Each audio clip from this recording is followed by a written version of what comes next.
teman-teman semua untuk bermain ke Indonesia Timur. Ya, kali ini akan kita berkunjung ke Kabupaten Sabu Raijua. Kabupaten Sabu Raijua adalah salah satu kabupaten di Provinsi Nusa Tenggara Timur, Indonesia. Sabu Raijua sendiri merupakan wilayah kepulauan yang terdiri dari dua pulau besar, Pulau Sabu dan Pulau Raijua, serta dua pulau kecil, yaitu Pulau Dana dan Pulau Wadumea. Batas sebelah utaranya adalah Laut Sawu, sementara di baratnya berbatasan dengan Laut Sawu dan Sumba Timur. Sebelah timurnya juga berbatasan dengan Laut Sawu dan Pulau Rote.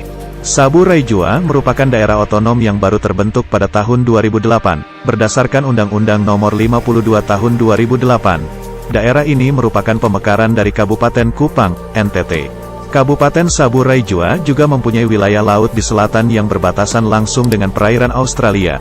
Wilayah ini terdiri dari 6 kecamatan, yakni Raijua, Sabu Barat, Hamu Mehara, Sabu Liae, Sabu Timur, dan Sabu Tengah. Sabu Raijua merupakan rumah bagi sederet pesona. Berikut merupakan 5 hal menarik tentang Sabu Raijua yang dilansir dari berbagai sumber. 1. Upacara adat unik. Kabupaten Sabu Raijua memiliki beberapa upacara adat yang diselenggarakan di seluruh kecamatan, termasuk di Pulau Sabu. Salah satunya adalah upacara Hol atau upacara pengucapan syukur. Hol, atau upacara pengucapan syukur, adalah upacara yang paling penting dalam kalender adat. Upacara ini dilakukan beberapa hari setelah bulan purnama sesuai kalender adat masyarakat setempat. Puncak upacaranya berupa prosesi melepas perahu persembahan ke laut. Di dalam perahu itu ada susunan ketupat yang diletakkan sesuai urutan 12 suku-suku lokal. Usai meluncurkan perahu, upacara dilanjutkan dengan ritual sabung ayam dan tarian kuda, peher jara. Upacara adat ini mengandung beberapa nilai dalam kehidupan sosial kemasyarakatan orang Sabu Raijua, seperti kepercayaan, kesadaran, persatuan dan kesatuan, etika, estetika, kesetiaan, serta yuridis. 2. Bukit Pelangi bagaikan Grand Canyonnya NTT. Bukit Pelangi Kelaba Maja berlokasi di Pulau Sabu, Kecamatan Hawu Mehara, Kabupaten Sabu Raijua, NTT. Lokasinya berdekatan dengan pantai selatan Sabu. Nama Kelaba Maja terdiri dari kata kelaba yang berarti sebagian tanah abu dan maja yang berarti nama dewa. Kelaba Maja memiliki ciri khas tebing berbentuk tabung dengan gradasi warna merah kebiruan.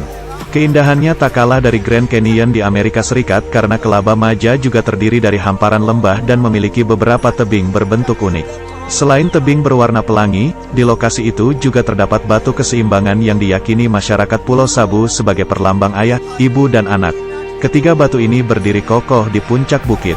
Bagi penganut Jingitiu, agama asli penduduk Pulau Sabu, Bukit Kelaba Maja adalah tempat sakral, tempat berdiamnya para dewa.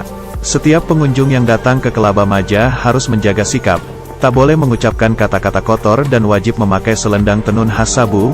Selendang tenun ini dipercaya menjadi penjaga dari gangguan roh jahat. Di tempat ini juga terdapat batu yang digunakan sebagai altar pemujaan bagi sang dewa. Setiap tahun, masih diadakan ritual penyembelihan kurban demi memohon perlindungan dari Maja.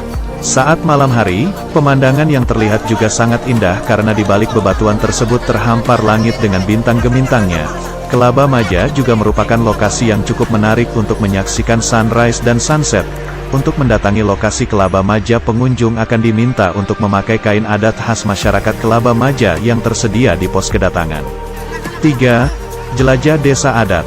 Indonesia memiliki banyak kampung adat, salah satunya adalah Kampung Adat Namata. Tak kenal maka tak sayang, yuk kenalan dulu sama Kampung Adat Namata. Kampung Adat Namata merupakan salah satu destinasi pariwisata yang berada di perbatasan negara, tepatnya di Kabupaten Sabu Raijua, Provinsi Nusa Tenggara Timur. Kampung ini dihuni oleh masyarakat di Pulau Sabu yang masih memegang teguh adat dan kepercayaan Jingitiu, atau agama warga Sabu yang memuja dewa-dewa para leluhur. Untuk masuk di Kampung Adat Namata ini, netas atau netizen perbatasan harus mengenakan pakaian adat Sabu. Tidak perlu khawatir karena di sini juga terdapat tempat penyewaan baju adat Sabu.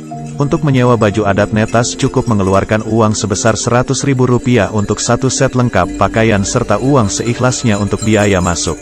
Setelah memasuki Kampung Adat Namata, netas akan melihat rumah adat Sabu dan merasakan suasana peradaban zaman megalitik, di mana terdapat bongkahan batu-batu berbentuk lingkaran di tengah kampung tersebut. Warga Sabu percaya setiap batu mempunyai daya magis tersendiri. Ada satu batu yang tidak boleh dipegang, difoto maupun diduduki oleh siapapun. Batu itu bernama Batu Rue. Batu Rue merupakan batu khusus untuk ritual orang yang mati akibat kecelakaan, terbakar, jatuh dari pohon, dan bunuh diri. Jadi mereka setelah dikubur di rumah masing-masing mereka datang persembahan di sini. Jadi tiap orang yang datang ke sini sekalipun kita juga tidak boleh raba itu batu, duduk juga tidak boleh di situ. Nanti ada kita sial. Untuk menghindari hal-hal yang tidak diinginkan, netas sebaiknya mematuhi aturan yang berlaku di kampung adat Namata. Selain Batu Rue, batu-batu lain yang ada di kampung adat Namata juga mempunyai keistimewaan. Setiap batu menjadi tempat pemujaan atau altar persembahan bagi leluhur yang dipercayai menjaga kampung adat Namata. Terdapat batu yang hanya dapat diduduki oleh keluarga tertentu, batu tempat ritual deorai atau pemuka agama Jingitiu, serta batu tempat sembahyang. Di kampung adat Namata ini kita juga bisa melihat arena sabung ayam atau pemanu. Arena sabung ayam ini terletak di tengah-tengah kampung adat Namata, tepatnya di samping Batu Rue. Tidak seperti Batu Rue yang sakral, di arena pemanu ini netas bisa duduk, berjalan, dan berfoto sepuasnya. Dari informasi yang dikumpulkan, pemanu biasanya dilaksanakan pada bulan Januari, Maret dan April atau Januari, April dan Mei. Kampung adat Namata di Kabupaten Sabu Raijua ini masuk ke dalam nominasi Kampung Adat Terpopuler Anugerah Pesona Indonesia atau API tahun 2020 loh. 4. Punya tenun khas. Tenun wilayah ini biasanya terdiri dari atau sarung, higi atau selimut, dan naleda atau selendang. Wastra ini umumnya bermaterial benang yang direntangkan pada langa agar mudah diikat. Cara pengikatan benang, yakni dengan membuat pola, kemudian diikat sesuai motif yang telah dibuat.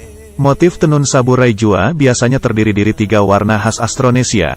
Warna-warna ini dihasilkan dari pewarna alami, di mana warna biru atau hitam dari racikan nila, sedangkan kuning berasal dari kunyit.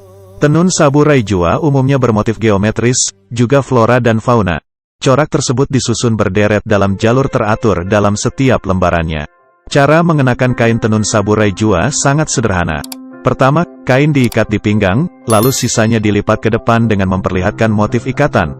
Untuk pakaian malam, masyarakat setempat biasanya menambahkan naleda atau selendang yang kedua ujungnya menggantung di depan. Ritual adat masyarakat Sabu Raijua. Dabba merupakan salah satu ritual adat populer di kalangan masyarakat Sabu Raijua karena menampilkan nilai-nilai budaya yang sangat sakral. Prosesinya sendiri hanya dilakukan 2 hari sekali dalam setahun. Rangkaiannya terdiri dari acara sabung ayam secara adat dari beberapa kelompok, yang dalam bahasa Sabu disebut ada, sebagai representasi suku-suku setempat. Ritual adat Dabba akan dilakukan di masing-masing wilayah adat sesuai perhitungan kalender adat, di mana Sabu Raijua terbagi dalam 5 wilayah adat, yaitu wilayah adat Raijua, wilayah adat Liae, wilayah adat Seba, wilayah adat Mehara, dan wilayah adat Dimu. Pelaksanaan ritual adat Dabba akan dilaksanakan di 2 tempat berbeda selama 2 hari dalam setahun. Pelaksanaan hari pertamanya jatuh keesokan hari setelah bulan purnama yang dalam bahasa kalender adat Sabu Raijua disebut HPHP. Sedangkan hari kedua akan dilaksanakan pada hari kedua setelah bulan purnama yang dalam bahasa kalender adat Sabu dikenal dengan DuPHP. Ritual Dabba merupakan bentuk dari resolusi konflik yang telah dilakukan oleh orang Sabu Raijua pada ribuan tahun silam. Berbicara tentang HAM, maka sejak ribuan tahun lalu, orang Sabu Raijua sudah punya rasa peduli dan menjunjung tinggi terhadap HAM, khususnya hak hidup seseorang. Ini harus tetap dijaga dan dilestarikan, karena ini kebanggaan orang Sabu Raijua, yang mana orang Sabu Raijua sudah memahami HAM walaupun nenek moyang kita waktu itu belum sekolah. Ritual ini menjadi awal orang Sabu Raijua mendeklarasikan dirinya sebagai salah satu suku di dunia yang peduli terhadap hak hidup sesamanya dan peduli perdamaian. Arai banga hamule bajara hamune ka apan ka arai hamune balai ranepe mojati apa alena walalu.